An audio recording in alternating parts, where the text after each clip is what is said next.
All right, welcome to your ultimate study guide for secretarial practice. Today, we're going to absolutely master Chapter 8, Correspondence with Depositors.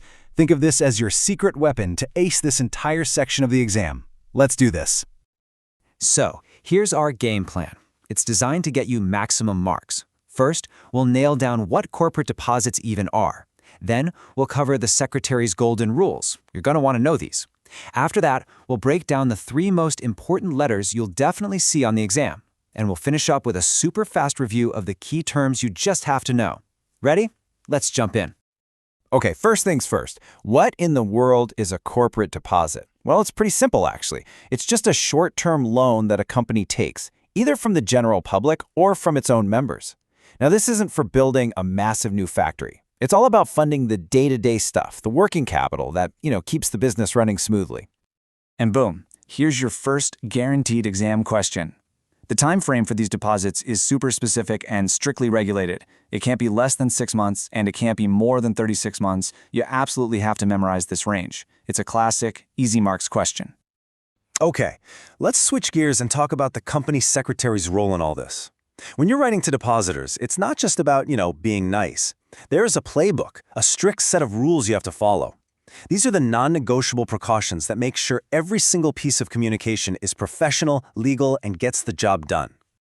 These 8 rules, this is the heart of a perfect answer on this topic. You've got the obvious ones, right? Legal compliance, accuracy.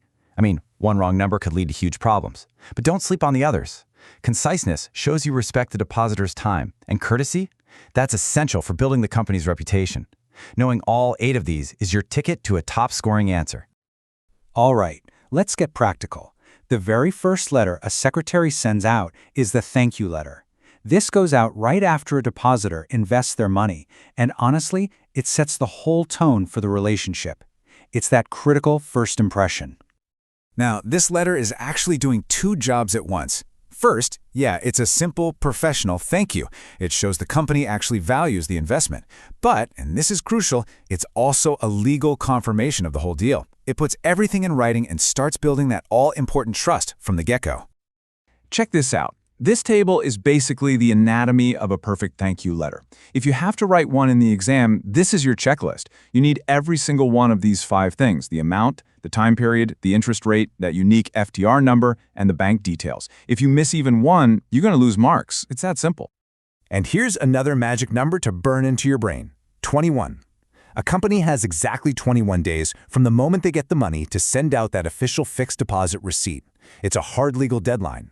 And dropping that little fact into your answer, that's how you impress the examiner.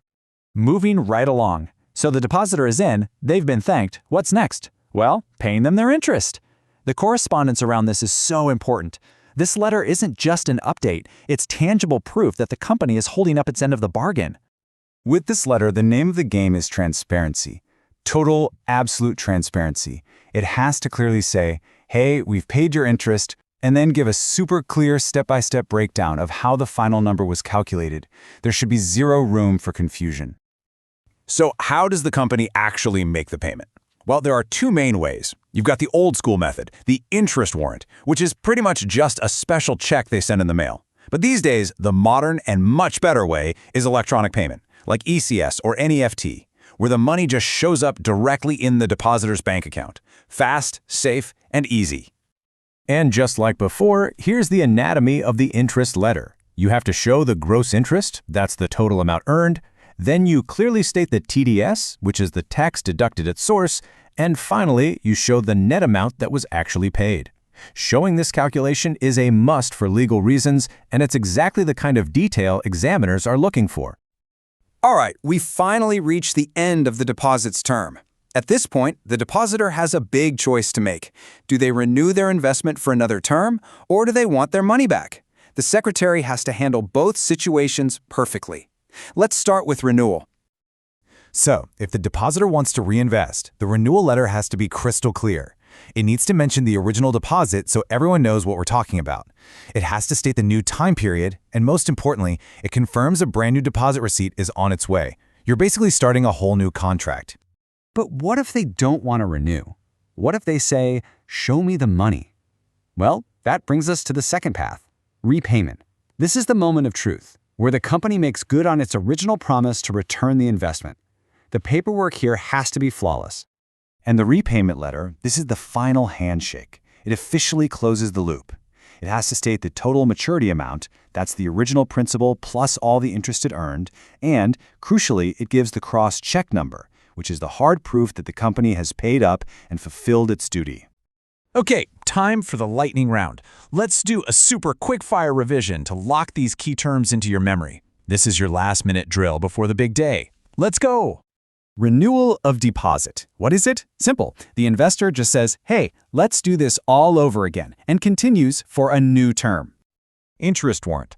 Just think of it as a special purpose check. It's the old-school physical piece of paper used for paying out interest. The fixed deposit receipt, or FDR. This is the golden ticket. It's the single most important document for the depositor, their official legal proof that they loaned money to the company. And let's hammer home that timeline one last time. It's that important. Minimum 6 months, maximum 36 months. Got it? Good. And the other magic number? 21 days. That's the absolute deadline for a company to issue that deposit receipt. It's a hard and fast rule. So, I'll leave you with this final thought. We've gone over all this for your exam, which is great. But in the real world, which one of those 8 golden rules do you think is the most critical for a company's actual reputation with its investors? Something to chew on. Thanks for tuning in, and seriously, good luck on your exam. You've got this.